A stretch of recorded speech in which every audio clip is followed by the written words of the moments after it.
Ashama artafune akkam jirtu kabajamtoota dhaggeeffattoota keenya oduu qabannee jirra kan isin wajjin turu ana bonnoo waabekooti dursa hangafoota oduu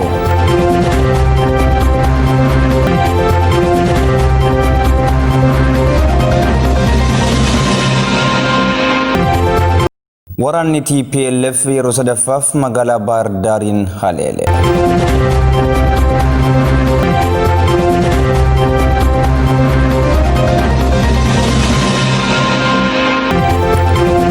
Oromiyaatti yoo xinnaate namoota 20 ol ajjeefaman.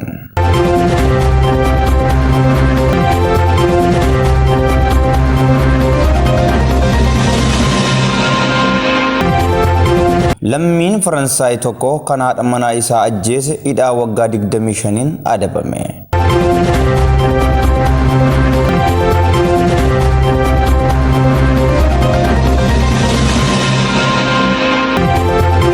Kunneen hangafoota turanii amma oduu bal'inaan.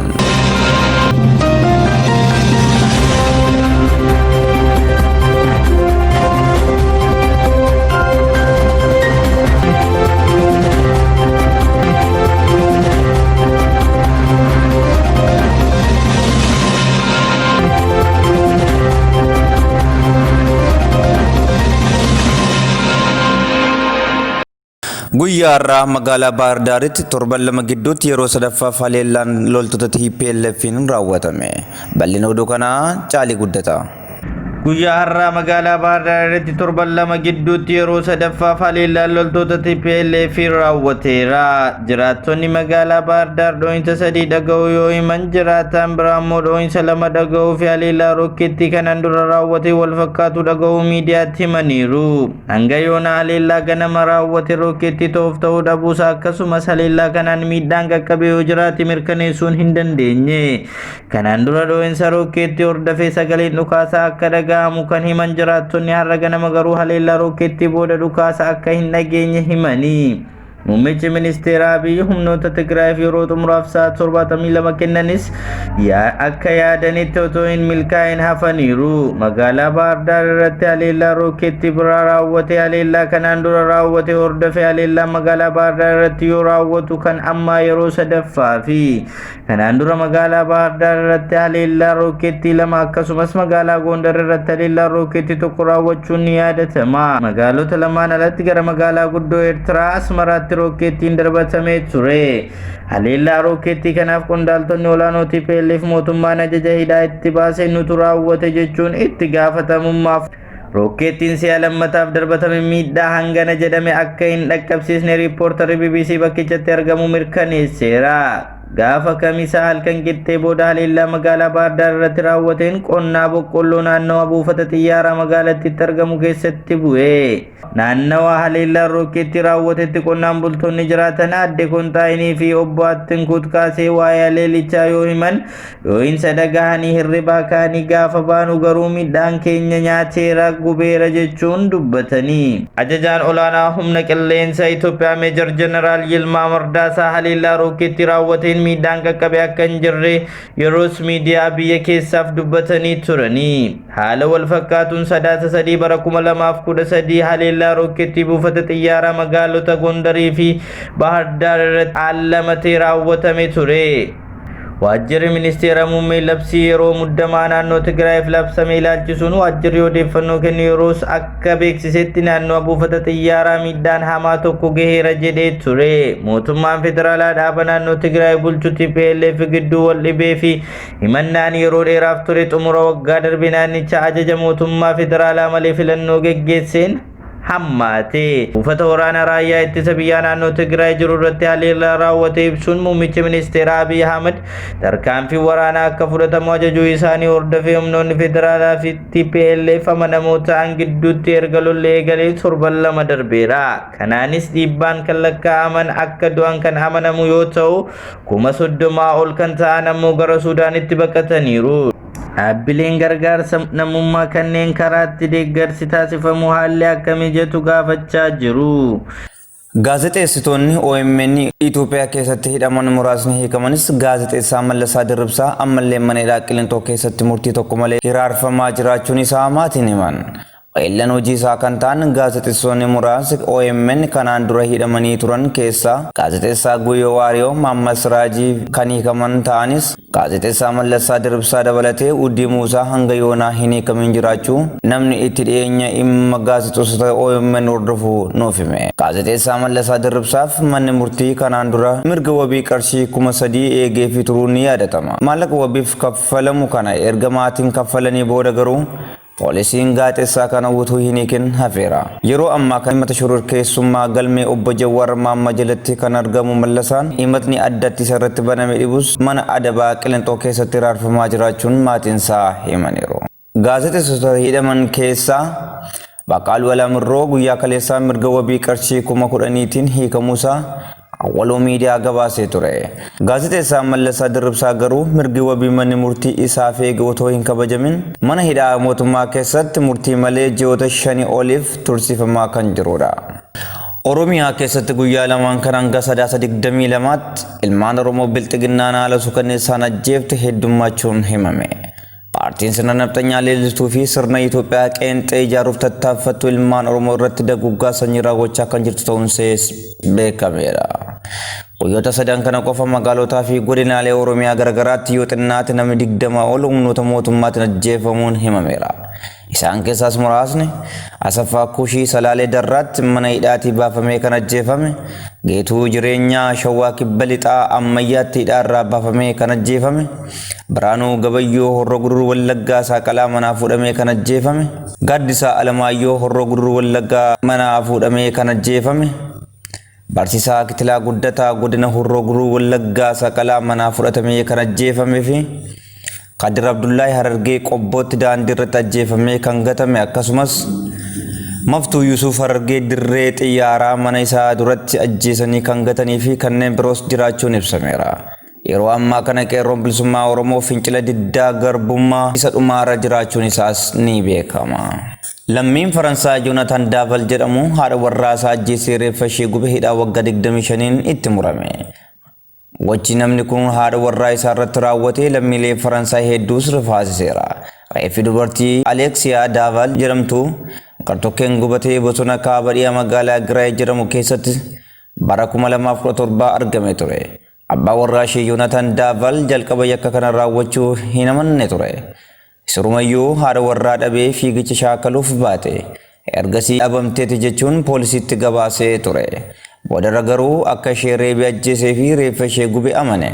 Joonataan Daaval namtichi ganna 36 haadha warraa isaa ajjeese sanbata darbee dhaddacha mana murtiitti dhiyaate wayita himannaan isaa dubbifamuuf miirri gaddaa irratti mul'atu ture.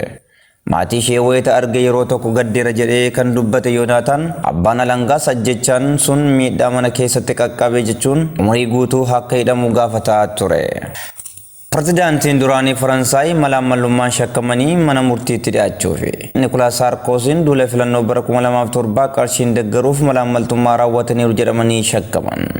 Dabalataan qorannoo manni murtii deeggarsa paartii isaanii argatu qorataa jiru baruuf malaammaluu yaalanii jedhamanii shakkaman.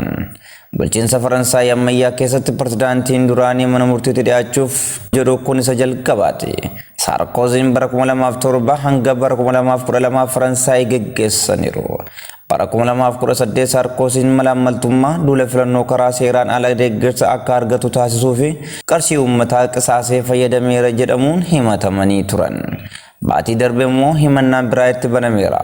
Saarkoosiin garuu himannaa kana ni balaaleffatu. Kana dura pirezidaantiin duraanii Faransaay Jaak Shiraak himatamanis mana murtiitti hin dhiyaanne ture. Mootummaan Itoophiyaa lola kaaba biyyattii naannoo Tigraayitti geggeeffamaa jiru dhaabsisuuf mariin yookiin jaarsummaa taa'u akka hin jirre gorsaan olaanaa ministeera muummee Itoophiyaa obbo Maammoo Mihiratu BBC'tti himan. Jimaata darbee pirezidaantiin Afrikaa Kibbaa fi dura ta'an gamtaa Afrikaa Cyril Ramaphosa pirezidaantota duraanii biyyoota Afrikaa sadii dhibdee Itoophiyaa keessa mariin akka furaniif muuduun isaanii ni yaadatama. Itoophiyaan garuu kana hin fudhanne. Sababni isaa opereeshinii geggeeffamaa jiru kan dhimma keessoo biyyattiitti ta'ee fi olaantummaa seeraa kabachiisuuf waan ta'eef jetti Itoophiyaan. Mootummaan Itoophiyaa iddoowwan murteessoo ta'an Tigraay keessa qabachaa jiraachuu isaa ibse. Kaleessa Dagiraat qubachuu fi har'ammoo Dagahaamus qabachuu Achirraan ammoo gara Maqalee qajeeluun yakkamtoota to'achuuf deemaa jiraachuu ibsa mootummaa Itoophiyaa irraa arganne ni ibsa.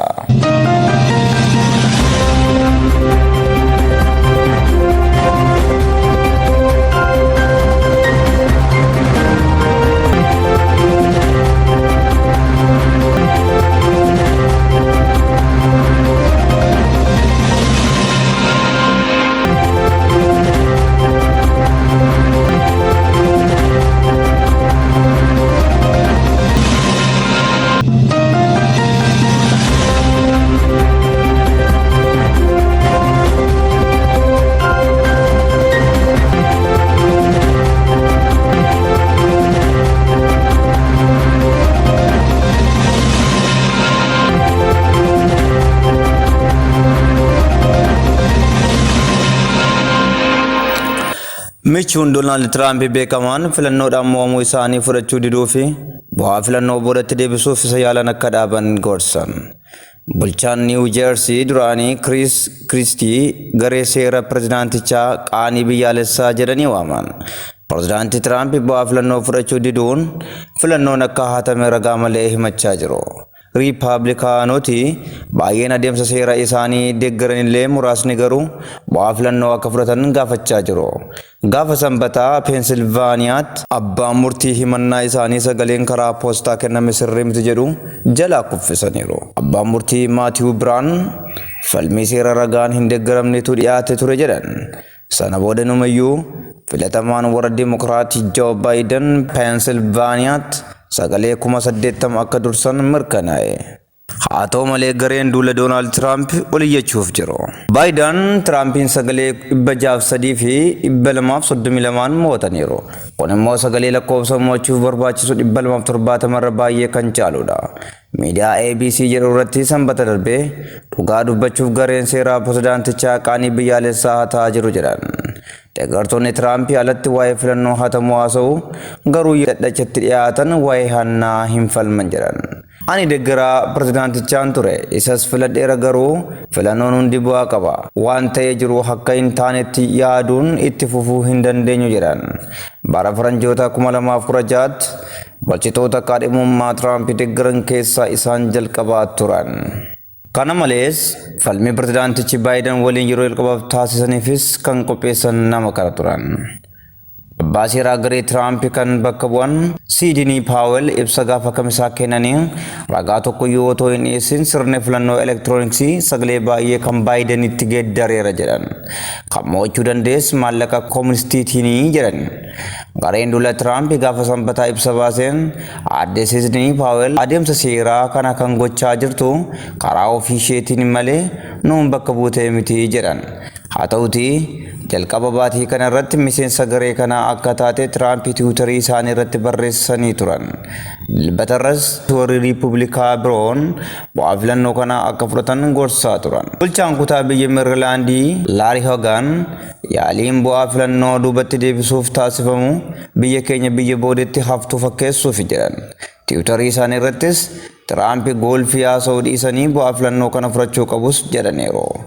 Bakka bu'aan naannoo Michigan Fred Upton sagalee kennitoonni naannoo isaanii Baayiden filachuun filannoo isaanii agarsiisaniiru jedhan.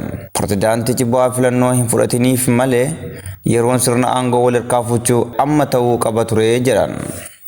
Ayyan kabajamtoota dhaggeeffattoota keenya. Oduun keenya kan guyyaa irraa kan hangasii ture waan nu wajjin turtaniif galatoomaa jecha qophiilee keenya ootii afanii wajjin turtii gaarii.